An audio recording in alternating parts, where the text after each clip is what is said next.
Hello learners, welcome to my channel Home Science Learners. I am Dr. Swati Agarwal.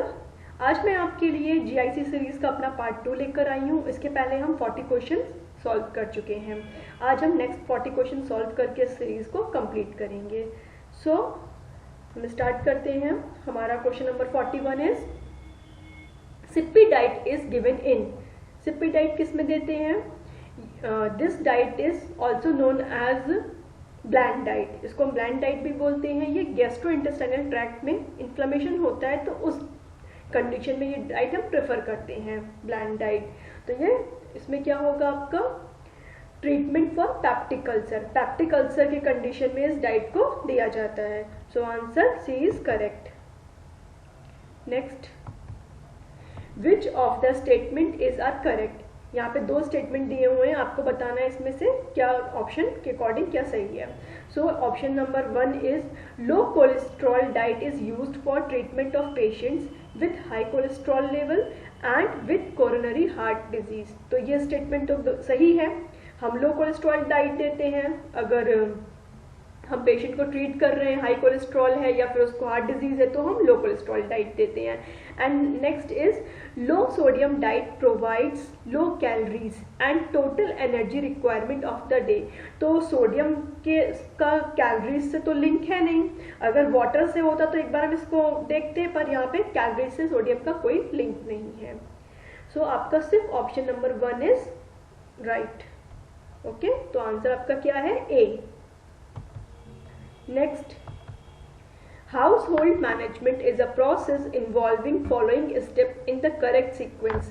हमें यहाँ पे home management के sequence दिए हुए हैं, ठीक है, हमें इनको लाइन से लगाना है।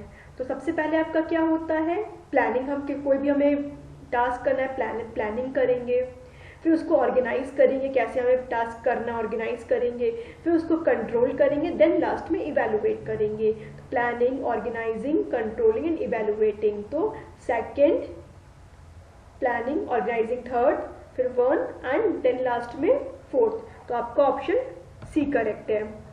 हम इसका एक्सप्लेनेशन देख लेते हैं। इसमें कई बार आपसे और भी कुछ स्टेप्स ऐड हो जाते हैं, तो आप ये स्टेप्स को भी नोट कर सकते हैं। Planning, organizing, directing, coordinating, controlling, evaluating. इस क्वेश्चन में आपसे planning, organizing, controlling and evaluating पूछा है। यहाँ पे आपका डायरेक्टिंग, कोऑर्डिनेटिंग भी ऐड हो सकता है, तो आप इसको भी नोट कर लीजिए। ये कई एग्जाम्स में इस तरीके से भी पूछा जाता है। Next, Which of the following is not a phase of controlling step in management process। अभी हमने सारे स्टेप्स देखे थे, planning, organizing, controlling and evaluating. अब यहाँ पे आपसे कंट्रोलिंग के स्टेप्स पूछ रहा है। तो कंट्रोलिंग के क्या स्टेप्स हैं पहले हम देख लेते हैं। पहला स्टेप क्या है? Energising the implementation. जो भी हमने प्रोग्राम को इम्प्लीमेंट किया उसको एनर्जाइज करना है। देन हम चेक करेंगे, चेक के लिए हम गाइडेंस, डायरेक्शन ये देते हैं। फिर हम जो भी हमारे टास्क में, कुछ भी प्रोग्राम में कहीं हमें एडजस्ट करने की जरूरत है तो हम एडजस्ट करेंगे वहाँ पे चीज़ों को, तो एडजस्टिंग। तो आपका इसमें क्या पूछा हुआ है? एनर्जाइजिंग है, चेकिंग है, एडजस्टिंग है। ऑर्गेनाइजिंग ये अलग स्टेप है, हमने अभी पढ़ा था प्रीवियस क्वेश्चन में। Planning, organizing, controlling and evaluating. तो ऑर्गेनाइजिंग ये मैनेजमेंट प्रोसेस का एक स्टेप है, कंट्रोलिंग का स्टेप नहीं है। जैसे कंट्रोलिंग एक स्टेप है वैसे ही ऑर्गेनाइजिंग स्टेप है, जब वैसे ही प्लानिंग एक स्टेप है।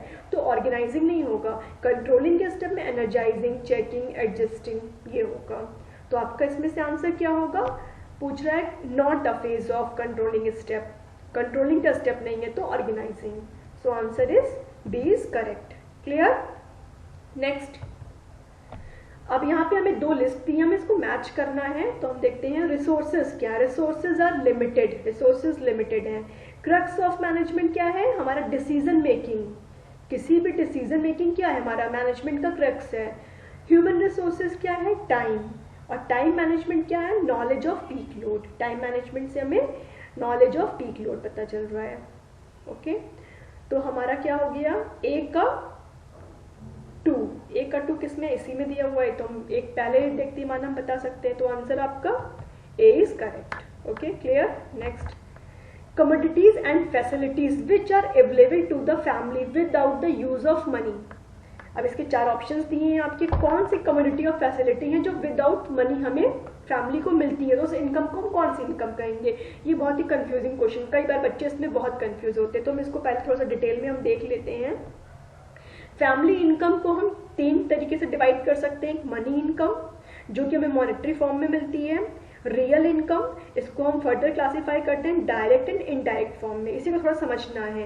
रियल डायरेक्ट इनकम क्या हुई, रियल डायरेक्ट इनकम यहाँ पे हमारा विदाउट मनी जो भी हमें फैसिलिटीज कम्युनिटीज मिल रही हैं, without the expenditure of money, हमें जो भी चीजें मिल रही हैं, पैसे हमें नहीं दे रहे हैं but without the expenditure of money हमें चीजें मिल रही है, तो वो डायरेक्ट रियल इनकम है। जैसे कि हम लाइब्रेरी, जो पब्लिक लाइब्रेरी है, पब्लिक टॉयलेट्स हैं ना, पुलिस स्टेशन, जो भी हम पब्लिकली यूज करते हैं without the use of money, तो वो हमारी क्या हो गई, रियल डायरेक्ट इनकम। जहां पे हम थोड़े से अपने मनी को यूज करके हमें चीजें मिलती हैं, वो हमारी इनडायरेक्ट रियल इनकम हो गई। जैसे paid made, paid hospital service, ये सब क्या हो गई हमारी इनडायरेक्ट रियल इनकम। और साइकिक इनकम जो जो हम अपनी मनी को यूज करके जो भी हमें सेटिस्फैक्शन मिल रहा है, कम्युनिटीज को यूज करके जो सेटिस्फैक्शन मिल रहा है, वो हमारी साइकिक इनकम हो गई। अब क्वेश्चन देख लेते हैं।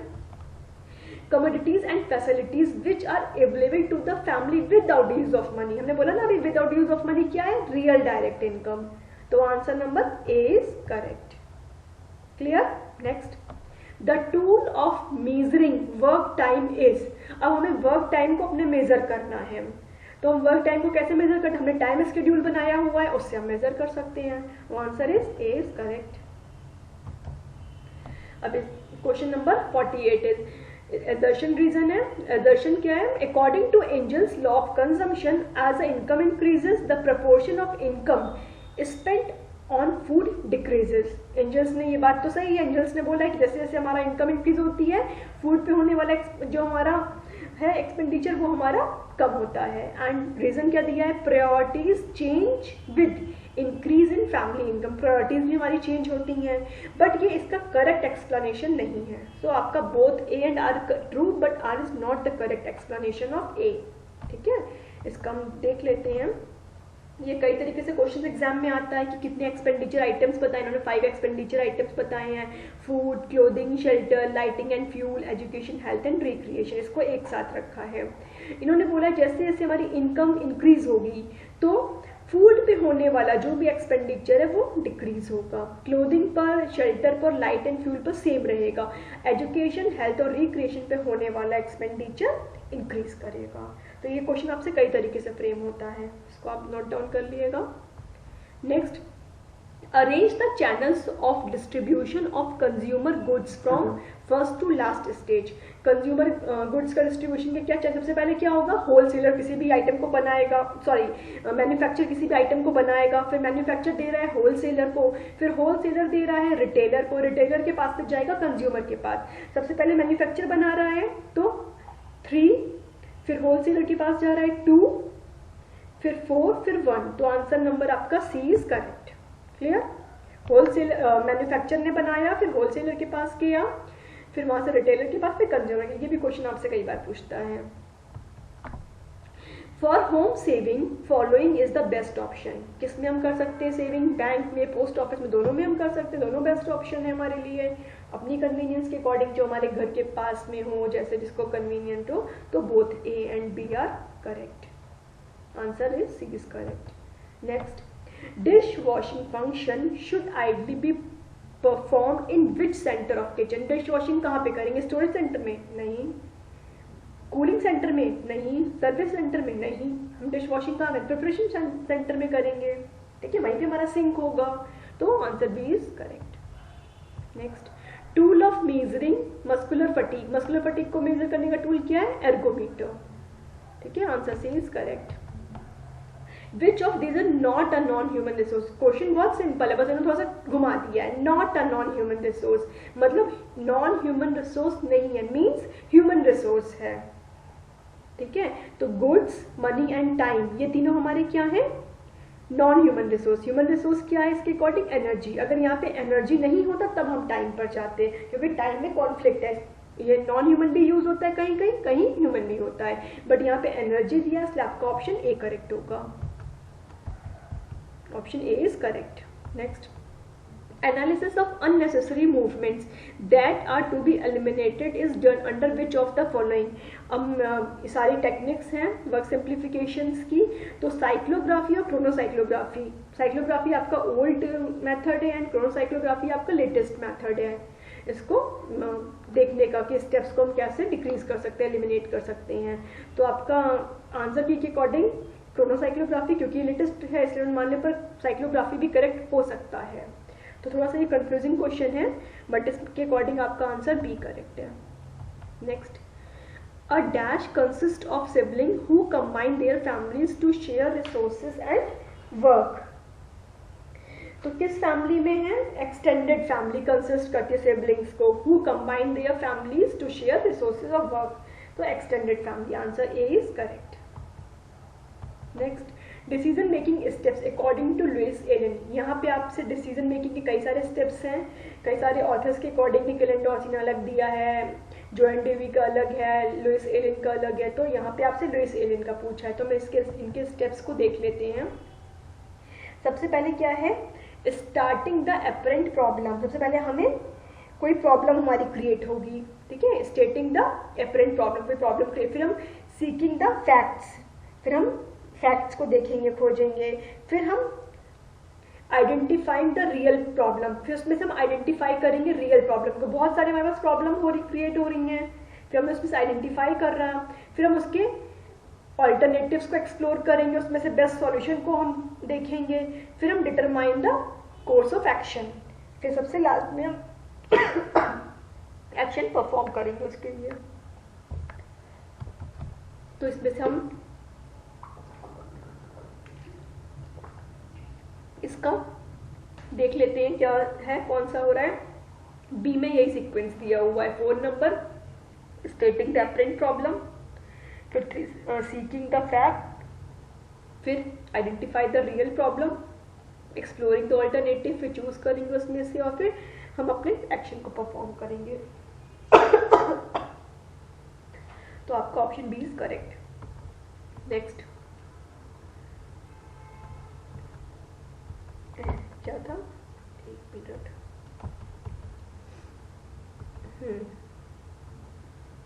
इसमें आपका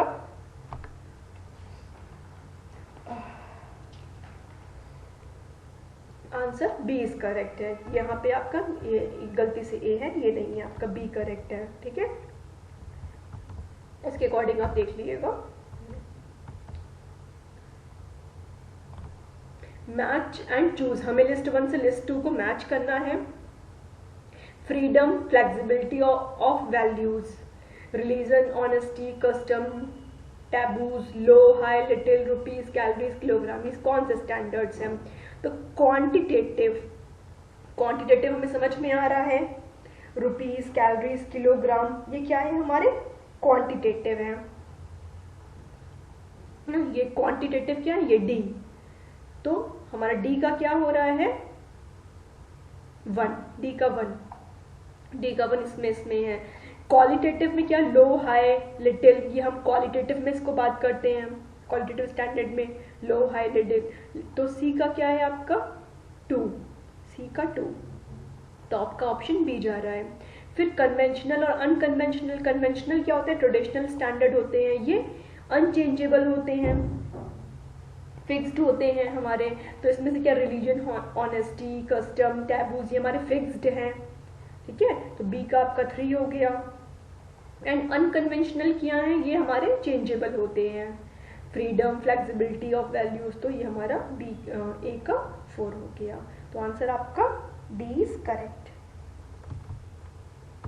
next, property of fibre to be able to adhere to each other is called. Fibre की प्रॉपर्टी जो एक दूसरे को अडेयर करते हैं, जिससे हम स्पिनिंग कर पाते हैं, तो ये कोहेसिवनेस है। इसी प्रॉपर्टी की वजह से स्पिनिंग पॉसिबल है, ठीक है।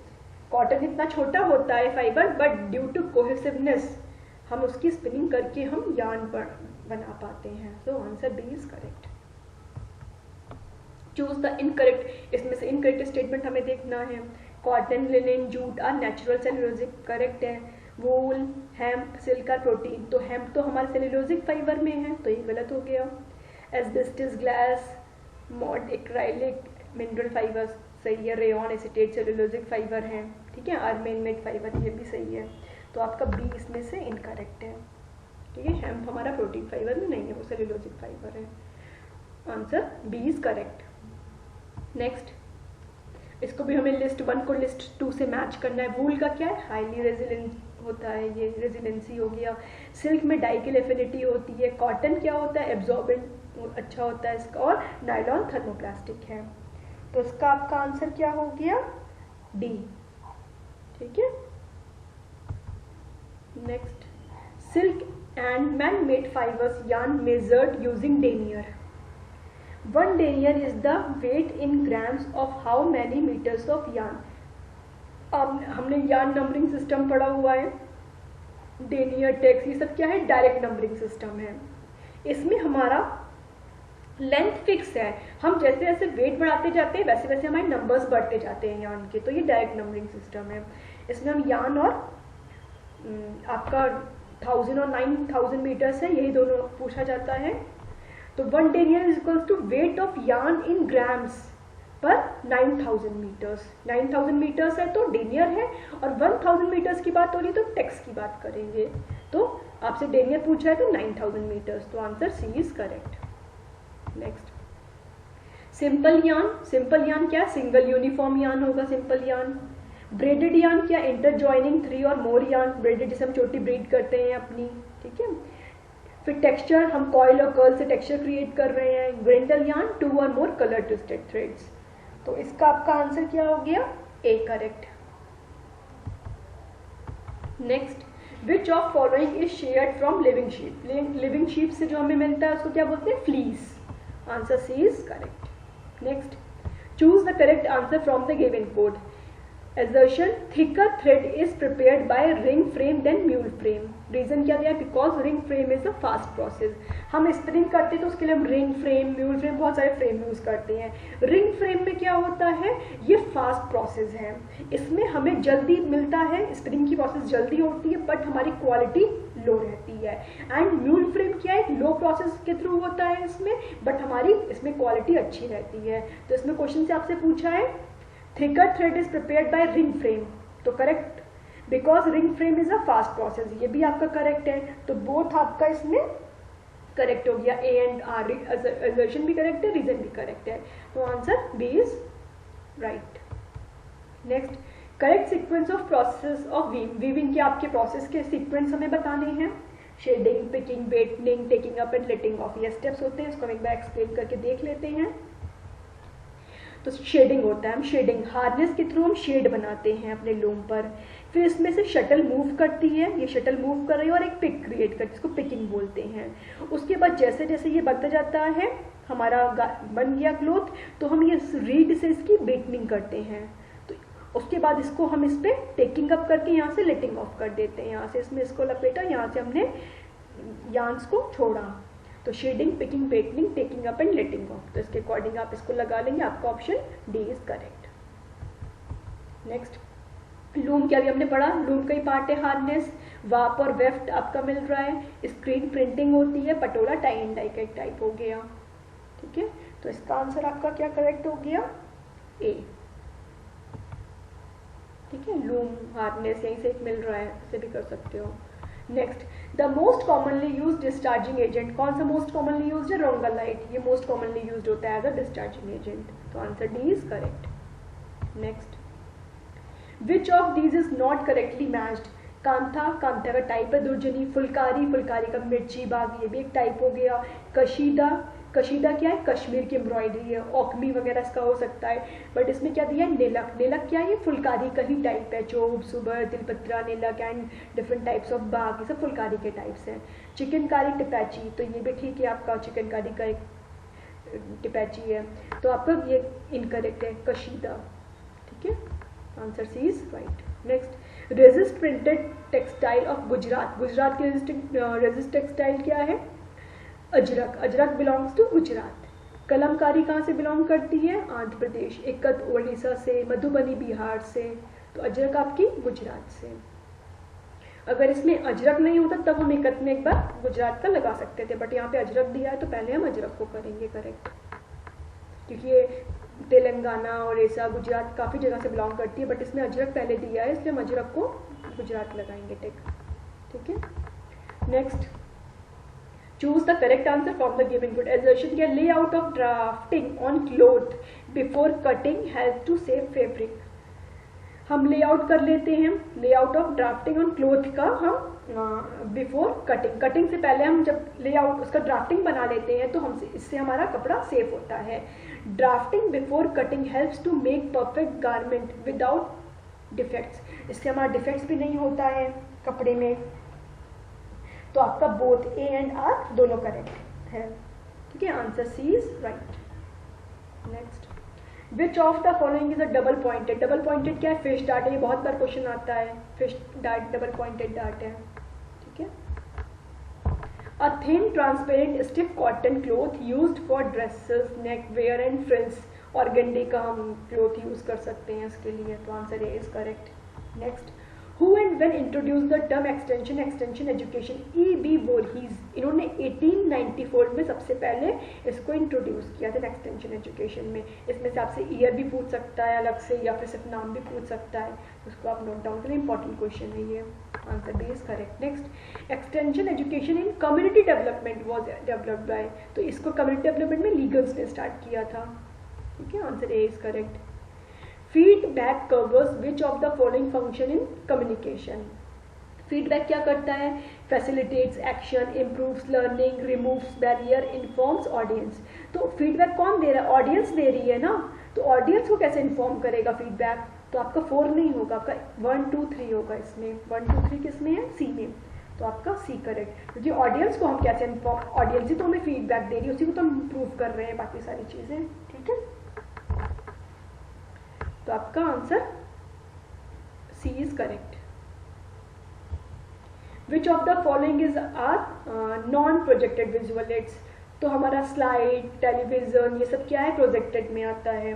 तो इसमें आपसे नॉन प्रोजेक्टेड पूछ रहा है, चार्ट, पोस्टर, ग्राफ, 1 2 3, तो किसमें है, ए में। Answer A is correct. Next, having a conversation with coworkers involve which type of communication. जब हम अपने को वर्कर्स, अपने बराबर वाले के साथ हम जब कम्युनिकेट कर रहे हैं को वर्कर के साथ, तो वो हॉरिजॉन्टल कम्युनिकेशन होगा।